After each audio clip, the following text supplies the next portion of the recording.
రెండెర్ర పిల్లలు బాగున్నారా? నిన్నటి కథ నచ్చిందా? మరి నేను చెప్పే కొత్త కొత్త కథలు వినడానికి నా ఛానల్ని సబ్స్క్రైబ్ చేసి లైక్ చేయండి. మరి మీరు నా ఛానల్ని సబ్స్క్రైబ్ చేసి కథలు వింటే నాకు ఎంతో హుషారుగా ఉంటుంది కదర్రా. సరే ఈరోజు మన కథలోకి వెళ్ళిపోదామా? ఈరోజు మన కథ పాడే పిశాచం ఆడే పిశాచం. చిదంబరానికి కంట్లో పూలు వేసి చూపు పోయింది. నిత్యానందానికి పుట్టెడు చెవుడు. ఇద్దరూ పెళ్ళిళ్ళు చేసుకొని యాచక వృత్తిలోనే పెళ్ళాలను పోషిస్తున్నారు. వాళ్ళ ఊరుకు 10 కోసుల దూరంలో రంగనాయకుల గుడి ఉన్నది. అక్కడ ప్రతి సంవత్సరం పెద్ద ఎత్తున స్వామివారి ఉత్సవాలు జరుగుతాయి. కొండకు తమ ఊరికి మధ్య ఉన్న చిట్టడివి దాటి చిదంబరం, నిత్యానందం ఆ కొండ మీద 4 రోజుల పాటు ఉంటారు. గుడి మెట్ల పక్కన గుడ్డ పరుచుకుని కూర్చుంటే సాయంకాలానికల్లా గుప్పెడు రోకలు మూట కట్టుకోవచ్చు. ఆ ఏడు కూడా వాళ్ళిద్దరూ తిరునాళ్లలో చెరో 100 సంపాదించుకొని ఊరుకు తిరుగు ప్రయాణం అయ్యారు. అయితే అప్పటికే బాగా చీకటి పడిపోవడంతో చిట్టడవిలో వాళ్ళ ప్రయాణం బాగా సాగలేదు. ఒరే చిదంబరం, మనం కాస్త ముందుగా బయలుదేరవలసింది. దారిలో పాము పుట్రా, అర్ధరాత్రికైనా అడవి దాటకపోతే చాలా చిక్కుల్లో పడిపోతాం అన్నాడు నిత్యానందం చుట్టూ ఉన్న కటిక చీకటిలోకి భయంగా చూస్తూ. చిదంబరం అవునన్నట్లు తల ఊపి నిత్యానందం చెయ్యి పట్టుకున్నాడు. ఇద్దరూ వేగంగా నడవసాగారు. కొంత దూరం పోయాక హఠాత్తుగా ఒకచోట పెద్ద కోలాహలం రేగింది. చిదంబరం నిత్యానందం చేతిని మరింత గట్టిగా వడిసి పట్టుకొని ఏమిటా గొడవ అని అడిగాడు. ఆ సరికి నిత్యానందం ఆ కోలాహలానికి కారణమైన పిశాచాలను చూసి నిలువునా వణికిపోసాగాడు. ఒక మగ పిశాచి గొంతెత్తి భీకరంగా పాడుతూ ఉంటే ఒక ఆడపిశాచి దానికి తగ్గట్టు అడుగులు వేస్తూ అడవి అదిరిపోయేలా నాట్యం చేస్తున్నది. నిత్యానందం చెప్పగా సంగతి తెలుసుకున్న చిదంబరం తాను వణికిపోతూ, పొగడ్తలకు పొంగిపోని ప్రాణి ఎక్కడుంటుంది, పిశాచాలే అవుగాక అన్నాడు. తరువాత అతడు గట్టిగా చప్పట్లు చరిచి, అద్భుతమైన పాట, కొబ్బరి నీళ్ళల్లో కలకండ కలిపి తాగినట్టుగా ఉన్నది అన్నాడు. ఆ పొగడ్తకు మగపిశాచి పొంగిపోయింది.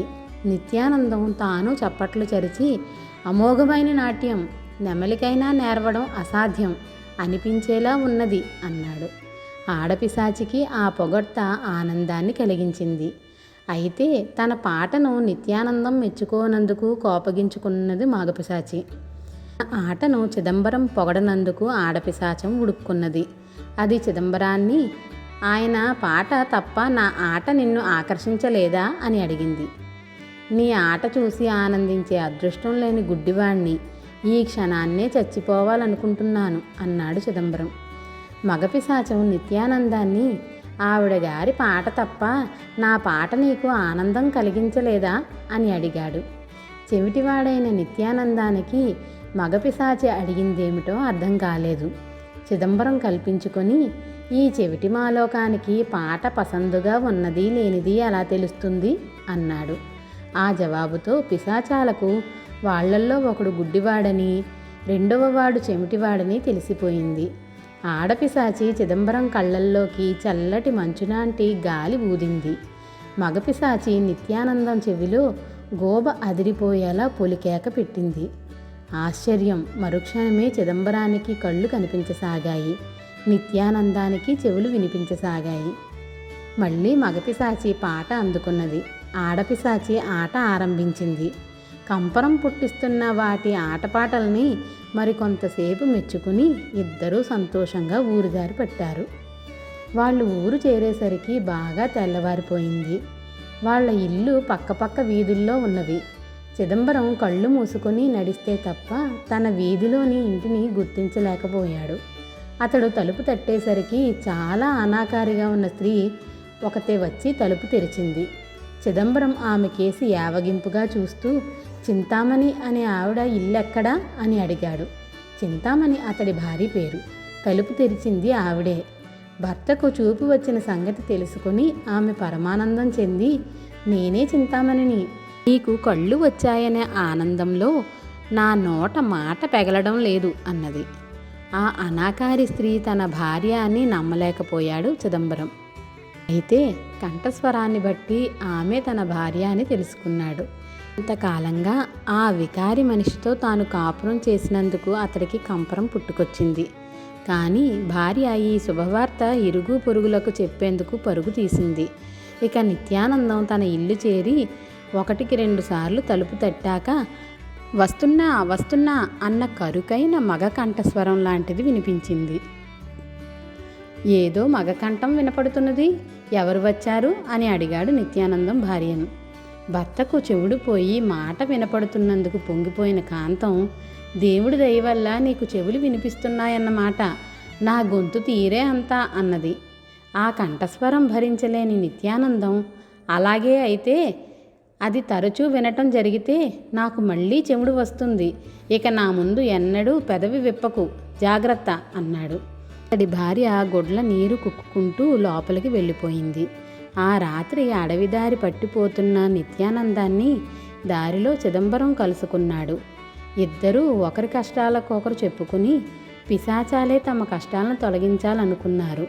వాళ్ళు వెళ్ళేసరికి ఈసారి ఆడపిశాచి పాడుతున్నది, మగపిశాచి ఆడుతున్నది. వాళ్ళను చూస్తూనే అవి ఆటా పాటా కట్టిపెట్టి, మళ్ళీ వచ్చారే, సంగతేమిటి అని అడిగినాయి. నా భార్య పరమ కురూపి, నేను కాపురం చెయ్యలేను, కంటిచూపు తెప్పించి మీరే ఈ గొడవకు కారణం అయ్యారు, పరిష్కారం మీరే చెయ్యాలి అన్నాడు చిదంబరం.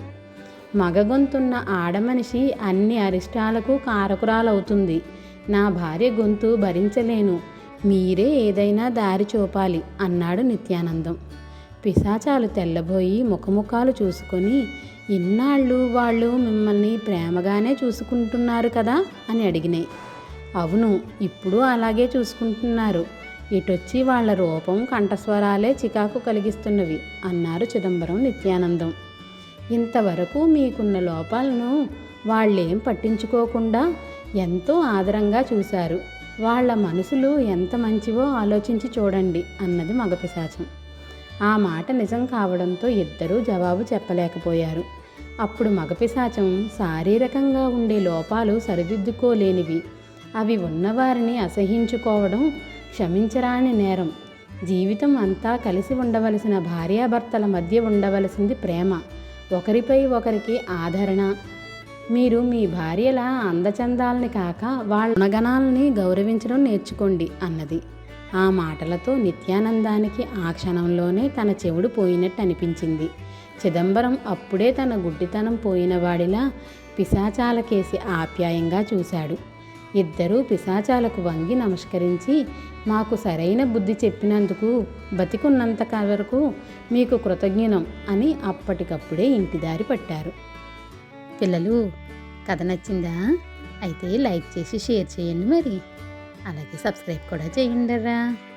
పిల్లలు, నా కథలు ఎలా ఉన్నాయో మీరు కామెంట్ల రూపంలో కూడా పెట్టండి. అలాగే మీరు ఎలాంటి కథలు వినాలనుకుంటున్నారో కూడా నాకు కామెంట్లలో పెట్టండి, సరేనా?